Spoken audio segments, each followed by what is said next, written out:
I mean, sorry, this video, by the way. We've just returned to LA from China for MSI. Before we start, we wanted to give a big congratulations to Gen G for securing the win and another world slot for the LCK. Now today, in addition to the usual game discussion, we've also got some updates about esports, a new executive producer for League, and a bit about Arcane Season 2, which is coming at the end of this year. Let's start though with what's going on in the game. First, we want to give a little update on champions. Well, mainly that there isn't a big update. It's around the time of year when we usually publish a champion roadmap, but because we shared a lot during season start, we won't be doing champion roadmaps this year. That said, they're not going away, but we're going to reevaluate how we do them, and probably fold them into dev updates in the future. We do want to talk a little bit about Malphite though, who some of you may have seen rocking updated visuals in some of videos earlier this year. Malphite's visual update is an experimental approach on our end. League's got a really large roster of champions, and we felt that the gradual way we did Jax's update landed really well. So we want to keep experimenting with this method of development. What we're testing first with Malphite is how efficiently we can take some of the updated visuals from Wild Rift and redo them so that they work in League of Legends. The skins catalog between the two games aren't exactly the same, so there's always going to be some work that needs to be done from the scratch regardless. But we do hope that this is going to prove to be in a way that we can accelerate visual improvements into League. Now, we don't have a timeline on when, or even if, Malphite's new visuals will come to League. But if this is something that works out well, we're going to look to do this with additional champions in the future too. Separately, we'd also like to talk about Spirit of Hearthhome for a moment. I want to stop right here. I think the game definitely would improve a lot by having some of the champions have better visuals. Especially some of the animations looking quite janky and not out of touch, but just it's too old now. So I like the fact that they want to approach it smartly with bringing them directly from Wild Rift, because it's just, yeah, as they said, it's gonna speed up. Of course they're gonna do that if they can. So as everything I saw so far from Wild Rift, which is not a lot, but to be fair, looked really good though. Like the visuals are looking so much better than in the actual computer client. This minigame has been live in the client for a bit now, and we'd really love your feedback on it. This is just one of the new ways we're exploring to give more immersive connections into the world and characters of Runeterra. We'll be taking the learnings from your feedback and incorporating this into our future plans for similar things that we're really excited about for the rest of this year and going into the next. Now though, let's talk a bit about game modes. Arena's most recent run has been pretty successful so far. As of filming, players are sticking with this version of Arena pretty consistently post-launch, with more sustained play than previous versions. We do still want to see how interest does or doesn't hold up over a longer period of time, but it's been a really promising run so far. We're seeing a lot of discussion around some particular aspects of it. Things like the cameos, the lily pad map, prismatic items, pick ban, and the move to 16 players instead of 8. We're going to share some more in-depth thoughts on all of those, and more, in a future dev blog. And of course, we'll continue to make adjustments to Arena, both the content and the systems, throughout its run. We're also getting really close to releasing our upcoming PVE mode. Okay, that's not saying much about Arena. And it can be played co-op or solo. It'll come live in mid-July as part of the summer event, so you should be seeing it on PVE in late June. Okay. This mode is a pretty big departure from League's core gameplay, so maybe I'll actually be kind of good at it. The team really wanted to emulate the chill, more casual style of bullet heaven survivor games, with some resulting reimagining of how our champions would play in this context. We recently launched an update to the champion mastery system. Yo, that's dope. That is cool. I like bullet hell, like fun little bullet hell games. That is dope. That seems like exactly made for me. Ooh, that's exciting. Yo, nice. Can't wait to see that. Hopefully it's long enough. Like uncapping mastery and the ability to unlock champion titles, but other parts have missed the mark for some players. One of the biggest areas of feedback was the visual overhaul. Many of you felt that the new visuals didn't match League's aesthetic. So we've been working on a revised visual design, shown here, that integrates some aspects of the previous design into the new one. We're also going to be bringing back the removed challenges that were based off a number of Mastery 7 champions achieved. And we've seen a lot of requests to be able to progress champion mastery in more game modes. On this one, we don't have an exact solution figured out yet, but we agree it's a problem, and we're working on it. Now let's talk about what Vanguard's doing. Since we launched Vanguard 4 weeks ago, we've banned over 47,000 scripters, 2,500 of which we caught in Diamond Plus level games. Vanguard has given us a lot of leverage in detection and prevention here that we just didn't have before. Vanguard has also given us anti-virtual machine techniques that have almost eliminated botting overnight, resulting in bot hours in League falling from 1 million plus a day to under 50k hours a day. Now, that'll be most Holy. noticeable in the co-op versus AI queues, but probably also felt in lower ranks PvP as well. And that should also mean fewer games ruined by bots and fewer players using purchased Smurf accounts that were leveled by bots. Yes. So far since launch, we've seen no real discernible change in daily player numbers for League. While we've removed a meaningful number of bot accounts from play, Wait a second. What did they just say that? Wait a change in second. daily player numbers for League. So far since launch, we've seen no real discernible change in daily player numbers for League. While we've removed They are directly calling out the people that were like, yo, Vanguard, it's ruining our PCs, it is destroying security for my PC, it is breaking everything. Like, no, dude, like, there's no change in players. Like, that's so funny that they are just like, you know what, all the talk you did, quit yapping. It didn't make a difference. That's so funny that they call that out. That I think that's hilarious. Vanguard is, in my opinion, obviously a really good thing, kernel-based.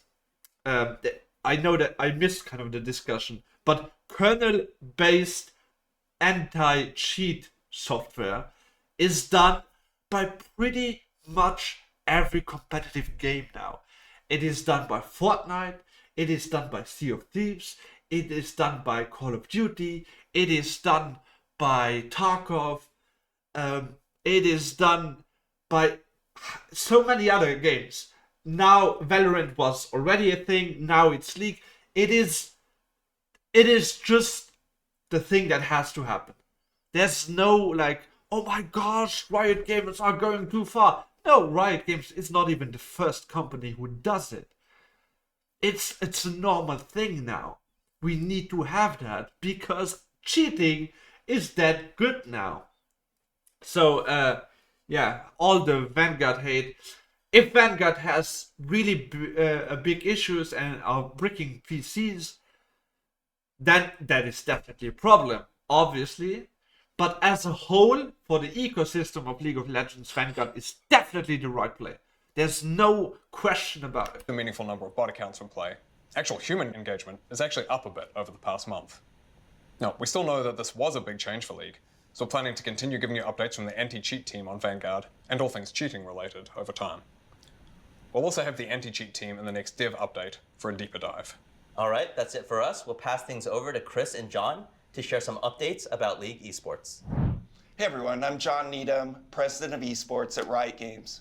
And I'm Chris Greeley, the head of strategy for LoL Esports.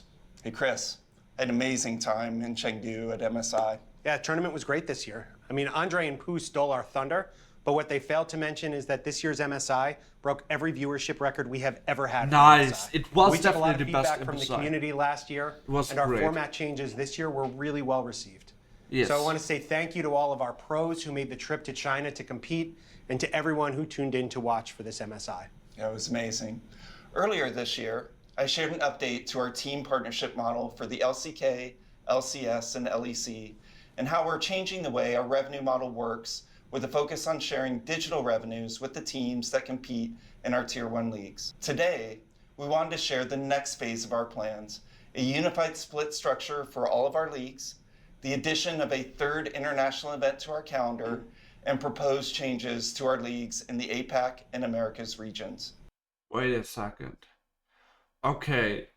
The getting money part, I don't really know about it, and so I'm not gonna talk much about it. If if teams and players are getting money directly from Riot, that is good for the ecosystem, I think. But that also means that Riot is bleeding even more money by the esports, which I'm not sure how well they can do that, can take it. But if they, in general, it is probably a good thing. YouTube, please do your thing. I just pressed. We believe these changes are necessary to strengthen our path toward the long-term sustainability of our sport. Overall, we're proposing to reduce the number of teams in our Tier 1 ecosystem. We're doing this to strengthen team participation in the new global revenue pool. Yes. Basically, with fewer teams to share revenues with, all the teams will get an increase in their revenue per team. This should also Obviously, that's also, of course, it sucks for people that are in one of the lower teams and maybe will lose their teams and lose their job. That is really sad. It is. But for the whole league, having fewer professionals means that the overall level you need to play on one of the better teams gets higher. So we have a more condensed version of all the good players. That makes the teams more competitive. Also concentrate player talent into our best teams and improve the overall fan experience by making it easier to follow our what sport he's saying. and hopefully create more high-quality matches. After these changes, League of Legends esports could look similar to Valorant esports or the VCT. We have taken a lot of lessons from the VCT, a model we are super happy with, and that's proven to be very successful in its first 2 years. So starting in 2025, we're proposing that Southeast Asia, Hong Kong, Taiwan, Macau, Japan, Vietnam, and Oceania combine forces into a single multi-region league. This means that the top teams and top talent in these regions will be competing against each other in more competitive games with fresh new rivalries. That's good. In addition, we'd also like the LCS, CBLOL. Just for a second, LCS CBLOL. Okay, I'm excited to move on, but just that would probably make it so that we actually start caring about these regions as a whole, because the teams they are producing will get a lot better. So it makes it more exciting to watch these teams when they are joining MSI or Worlds as a team. They are just stronger, and the league will probably improve because of it. YouTube, come on, why are you doing this to me? I just press a button that says play the video. Like, what the hell? Fresh new rivalries. In addition, we'd also like the LCS, CBLOL, and LLA to come together as an Americas League. Okay. The LCS and CBLOL would compete in the North and South Americas conferences respectively, with those current leagues retaining 6 of their current teams, plus a team each from the LLA. The final slot in each conference would be reserved for promotion and relegation from the Tier 2 system in each conference. We believe this provides a clear path to pro and expands players' opportunities. Relegation. We need relegation. Fuck all of the teams that are saying, hey, but if we get relegated, we don't want to have sponsors because we can't ship them. Then make better teams. We need a competitive drive on why those teams need to produce good players, good content. I think it is so weird as sports to say, yeah, you're gonna play no matter what. No, you play in the higher league if your team is actually capable to do so. I think that's great. And as they just mentioned, also for someone that is playing in the LFL or in a lower league, they're like, okay, if we get first, we have a chance to be up there. How fucking awesome is that? That's cool. I like that. To compete at the Tier 1 level. After these changes, there would be 5 leagues in our Tier 1 ecosystem: the Americas, APAC, the LEC, LCK, and LPL. There are more details on these changes in our lolesports.com article. Speaking of international tournaments, we are adding a 3rd event to the 2025 calendar that starts with regional play at the start of the year. Each of the now 5 regional leagues would have a single team qualify for the international event as part of this new tournament in March.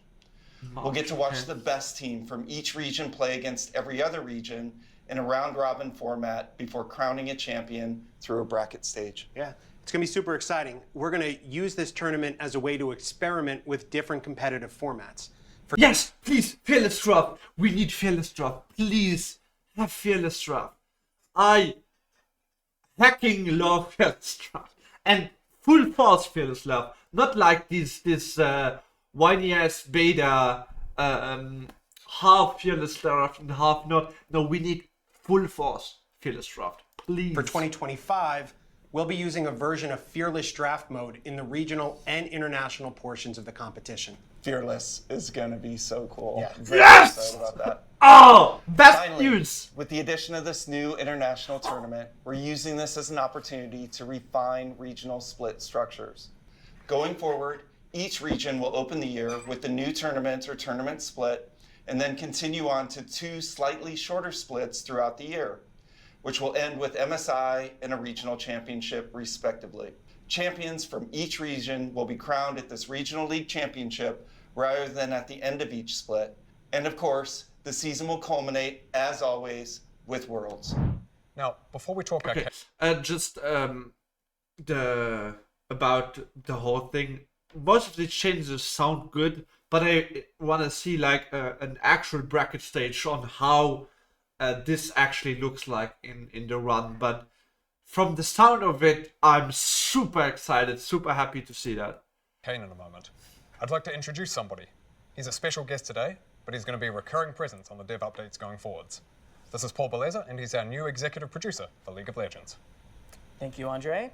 Hi, everybody. My name is Paul Beleza, and you may remember me from such league moments as the Wukong Champion Overview, Candy King Ivern, the April Fool's Urfitational Show matches, and the Bilgewater Burning Tides event where we killed Gangplank. I'm so sorry about that, lol esports, except I'm not. I have been at Riot since forever and was one of the first 10 developers on League of Legends. I spent the next decade working on everything from Champions with Meddler here, in-game events, skins, and even the store. After a few years working on Valorant, I became a wandering game production wizard for League Studio, helping out on all things arcane, and most recently embedding deeply with the Wild Rift team. And now, I'm thrilled to be returning to work on League of Legends as its executive producer. I'm deeply honored and ecstatic to be coming home to the game I know and love in order to help make amazing experiences for you all. I am at your service. So for now, I'll be busy catching up on all things League. I'll see you next time, Summoners. Wait, we've changed that? See you next time, players. Thank you, Paul. Very excited to have you in this role. I Now, still though, we're call going it to hand over to Summoners. Christian to talk a bit about Arcane. Hey there, I'm Christian Link, one of the creators of Arcane. I'm here to talk about, you guessed it, Arcane. Arcane is just the beginning of our larger storytelling journey and our partnership with the wonderful animation studio that is Fortiche. From the very beginning, since we started working on this project, we had a very specific ending in mind, which means the story of Arcane wraps up with this second season. But Arcane is just the first of many stories we want to tell in Runeterra. Okay, wait a second. They are gonna wrap up Arcane to create more seasons of the League universe, but calling them differently to Arcane and make other stories. I like that. Right? That's good. Yes, that's good. I had to think about it. Like, do I like that? It's really sad to see Arcane having the final season, but I think that makes sense. I thought about like if season 2, if season 3, season 4 would kind of venture into different section of the League of Legends universe, but it makes sense to say, hey, this is a closed chapter. This is the story of Jinx and Vi. Let's now switch to other characters and we make a good story about that. And afterwards we can still like make like a multiverse, whatever thing that gets thrown around so much now. But actually Riot could do that, and maybe that's what they are gonna do. So yeah, other stories of other characters in different regions would be great. I would love that. We've been with Riot through Vi and Jinx's entire journey thus far, from becoming in-game champions to characters featured in different cinematics to main characters in a TV show. Their arcs have grown so far beyond our original dreams, and we want to give the same treatment to more champions. We're currently working on our next projects across television and film, and we're hopeful that we can share more by the end of the year. We're still in the early stages of that, and these things do take a lot of time, but we want to share updates with you whenever we can. Until then, let's get ready for Arcane Season 2 with our first teaser. Enjoy. Okay, I saw the teaser already. Is that Your counsel is the whole dead. thing? I'm gonna stop it here because I've seen the teaser. Obviously, if you did not see me watching the teaser, I made a YouTube video about it. So that is, you can watch that. Those are some really big news. Damn, where do I even start? I don't know. I don't know where to start. This is just so many great news. And like, actually, I'm super excited. I think the esports changes look great. I need to see what exactly is meant there. The new thing the game mode that they were talking about, the PVE mode. In theory, that's exactly what I want, exactly what I'm looking for, so I am excited about that. Yeah, it's just great things are coming.